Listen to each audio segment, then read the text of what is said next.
Surya Namaskara, salute to the sun. The first part of this posture is a soft backward bend with an inhalation. And after that inhalation, the rest of the postures flow.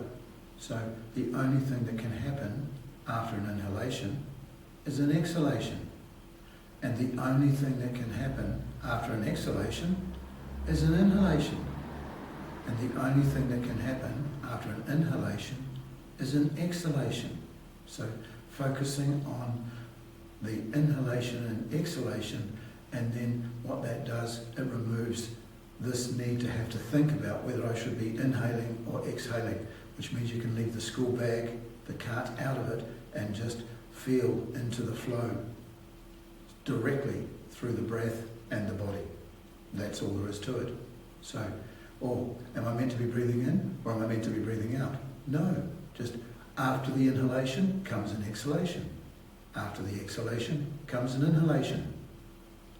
Hari Om.